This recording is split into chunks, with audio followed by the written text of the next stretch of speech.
Hello बच्चों, तो आज हम शुरू करने जा रहे हैं अरिथमेटिक प्रोग्रेशन की नई एक्सरसाइज जो हमारा किस फॉर्मूले पे बेस है, nth term of an AP पर। ठीक है, तो सबसे पहले देखिए general form of an AP क्या होता था।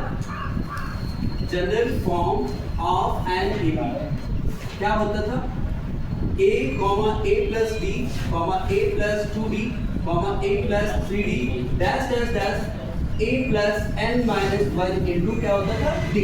जहां पे अगर हम इसके रिस्पेक्टिवली इसके टर्म्स की बात करें तो a1 इक्वल टू क्या होता है a, a2 is equal to क्या हो जाता था a plus b, a3 is equal to क्या होता था a plus 2d, a4 equal to बोलो बच्चों a5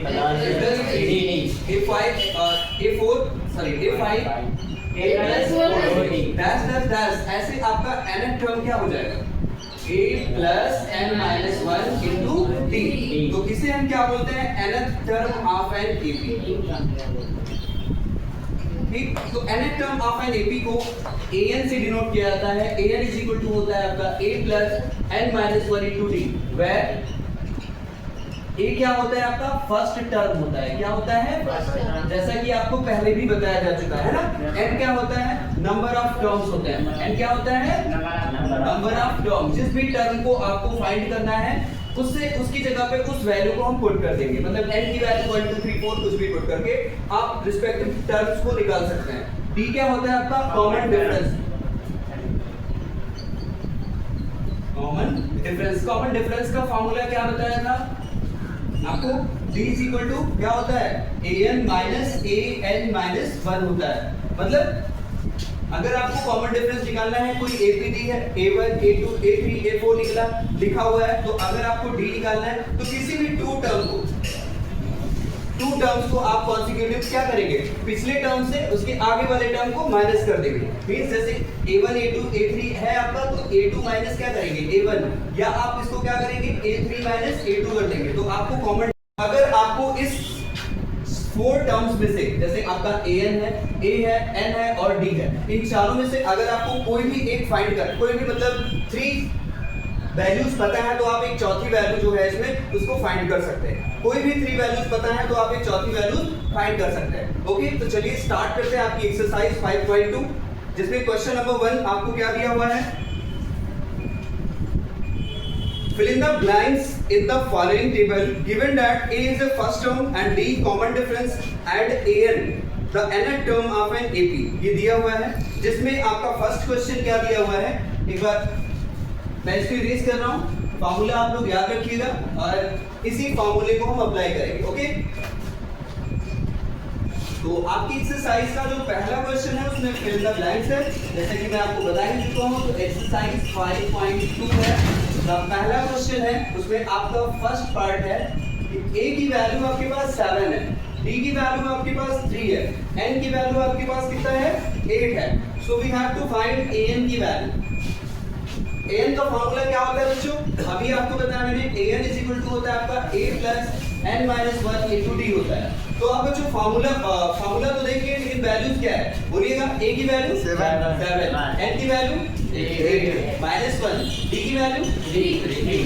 अगर आप इसको सॉल्व करेंगे तो 7 प्लस 8 में से बन जाएगा 7 को 3 से मल्टीप्लाई करेंगे 21 और 7 28। ये आपका an हो गया। ऐसे सेकंड पार्ट देखिए क्या दिया हुआ है आप लोग बताइए, जिसमें a की वैल्यू -18 दिया हुआ है। a की वैल्यू कितनी है -18, आपको क्या निकालना है, d की वैल्यू फाइंड करनी है, और आपको दिया है n की वैल्यू कितनी है 10, n की वैल्यू कितनी दी हुई है 10। तो जब n की वैल्यू 10 है और an की वैल्यू कितनी है आपके पास 0, अब आपके पास nth टर्म का फार्मूला भी है, क्या होता है यहाँ पर पुट कर देते हैं, तो ये a plus n minus 1 into D equal to 0 हो गया। अब आप क्या करेंगे, a की वैल्यू 18 यहाँ पे पुट करेंगे, -18 प्लस n की वैल्यू है आपके पास 10 माइनस 1 हो जाएगा, और d की वैल्यू हमें फाइंड करनी है, तो d इज इक्वल टू 0 हो जाएगा। तो बच्चों आपको पता है कि ये 18 हो गया प्लस 10 में से बन जाएगा 9d हो जाएगा इक्वल टू 0। तो 9d इज इक्वल टू कितना हो जाएगा 18, तो d की वैल्यू क्या हो जाएगी 18/9, 9 into 9 9 to 18, करेक्ट। 2 की वैल्यू d की वैल्यू कितनी हो गई 2 हो गई, बिल्कुल सही बोला था मेरे साथ, वेरी गुड। नेक्स्ट क्वेश्चन आपका एक और मैं बता दे रहा हूँ आपको, फोर्थ बता दे रहा हूँ, ठीक है। फोर्थ है आपके पास जिसमें दिया हुआ है a की वैल्यू जो है वो -18.9 दिया है और आपके पास d की वैल्यू जो दी है वो 2.5 दिया हुआ है और n की वैल्यू हमको फाइंड करनी है और आपके पास an कितना दिया हुआ है 3.6 दिया हुआ है। ठीक, तो अब आप फिर से an का फार्मूला लगाएंगे क्योंकि an की वैल्यू आपको 3.6 दिया हुआ है। तो an का formula a plus n minus 1 into D equal to 3.6 होता है। a की वैल्यू 18.9 यहाँ पे आप पुट करेंगे क्योंकि माइनस में था 18.9 प्लस n की वैल्यू हमें फाइंड करनी है n माइनस 1 और d की वैल्यू कितनी है 2.5 3.6। चलिए आप लोग इसको सॉल्व करिए आगे, साथ में मैं भी सॉल्व कर रहा हूँ। ओके, 18.9 प्लस इसका मल्टीप्लाई हो जाएगा तो 2.5 n माइनस, ऐसा करते हैं इसको रहने देते हैं, इसको उस साइड दे तो ये हो जाएगा आपका n minus 1 2.5 equal to 3.6 plus 18.9। तो जब आप इसको ऐड करोगे तो 9 6 15 कैरी 1 8 3 11 और 1 12 1 डिजिट के बाद डेसिमल लगेगा और 1 और 1 2 हो जाएगा और यहाँ पे आ गया आपका n माइनस 1 इंटू 2.5 तो n माइनस 1 इक्वल टू हो जाएगा आपका 22.5 बाई ये 2.5 यहाँ पे आके डिवाइड करेगा 25 9 से कितना होता है 225 होता है।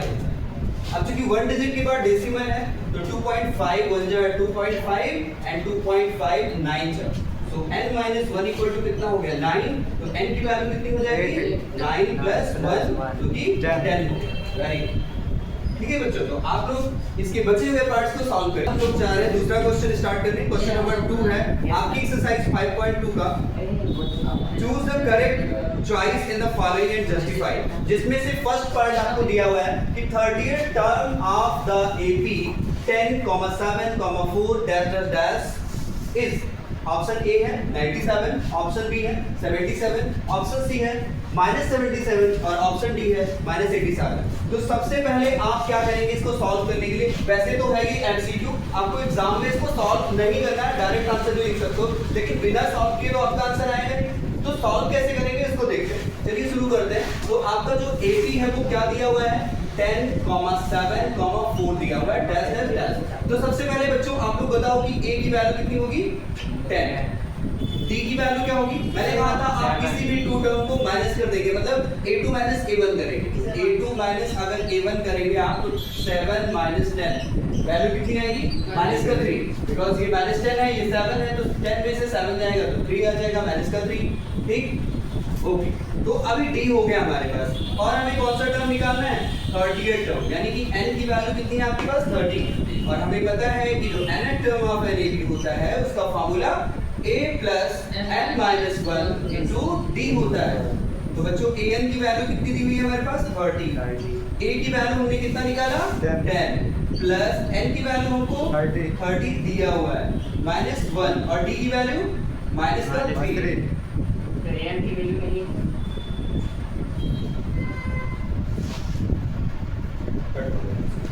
कट n की वैल्यू कितनी दी है 30 दिया हुआ है। तो आपके पास an का जो nth टर्म का फार्मूला होता है वो क्या है a plus n minus 1 into d दिया है। तो बच्चों n की जगह पे हम क्या रखेंगे 30 रखेंगे, तो हमें कौन सा टर्म मिलेगा 30th टर्म मिलेगा। कौन सा टर्म मिलेगा 30th टर्म, तीसरा टर्म मिलेगा। इस AP का 30th टर्म क्या हो जाएगा आपका a30, a की वैल्यू आपके पास कितना है 10 प्लस n की वैल्यू 30 माइनस 1, d की वैल्यू कितनी है माइनस का 3। सॉल्व कर लेंगे इसको तो 10 प्लस 30 में से बन जाएगा 29 इनटू क्या हो जाएगा माइनस का 3। बेटा माइनस 3 को 29 से मल्टीप्लाई करोगे तो कितना आएगा माइनस का 87 आ जाएगा। 3 9 जा 27, 3 2 जा 6 और 2 8 माइनस 87 में से 10 माइनस करोगे तो माइनस 77। आपके पास a30 जो आया वो कितना आया माइनस 77 आया। सो बच्चों 30th term of the AP क्या हो जाएगा आपका माइनस 77 हो जाएगा। ठीक, तो आप जब बोर्ड में आंसर लिखेंगे तो बोर्ड में आंसर आप लिखेंगे जैसे आंसर 02 का फर्स्ट था, इसका कौन सा पार्ट सही है सी वाला पार्ट सही है और इस पे आपका आंसर 77। ठीक है, वैसे ये जो पार्ट्स है इसको तो आप ऊपर यहाँ पे लिखोगे तब ये सी। ठीक है, ओके सॉल्व करिए इसको, क्या आप लोग करेंगे ओके सर। तो बच्चों आपका सेकंड पार्ट था कि 11 term of AP, 11 term of this AP क्या होगा। इसमें से ऑप्शन ए है 28, ऑप्शन बी है आपका 22, ऑप्शन सी -38 और ऑप्शन डी -48 गुड 1/2। ठीक है, तो सबसे पहले आप यहाँ पर देखेंगे अगर इस एपी का comparison general form of AP A1 A2 A3 A4 से करेंगे तो आपके पास a की वैल्यू कितनी मिलेगी। फर्स्ट टर्म इसका क्या होगा, a -3। अगर आप d फाइंड करोगे तो -1/2 बेस से आपको -3 सब्ट्रैक्ट करना है, -3। सो जब आप सॉल्व करोगे तो -1/2 और प्लस का क्या हो जाएगा 3, यानी कि 3 to the 6 में से बन जाएगा। तो आपका जो कॉमन डिफरेंस होगा वो आ जाएगा 5/2। ठीक है, कॉमन डिफरेंस कितना आएगा 5/2 हो जाएगा। अब आपके पास n की वैल्यू जो दी हुई है वो 11, क्योंकि आपको क्या निकालना है, a11 निकालना है, a11 क्या करना है, फाइंड करना है। तो बच्चों an का जो फार्मूला होता है वो क्या होता है, अभी आपको पहले ही बता चुके हैं, n - 1 d होता है। तो n की जगह पे हम क्या रखेंगे 11 और a की जगह पे क्या रखेंगे -3 प्लस 11 - 1 और d की वैल्यू -1/2। तो ये आपका आंसर क्या होगा, -3 प्लस 11 में से बन जाएगा तो 10 आ जाएगा इनटू 5/2, 2 1 जा 2, 2 5 जा 10, यानी -3 प्लस 5 5 जा 25 में से 3 जाएगा तो क्या आ जाएगा 22। तो ऑप्शन बी इज करेक्ट।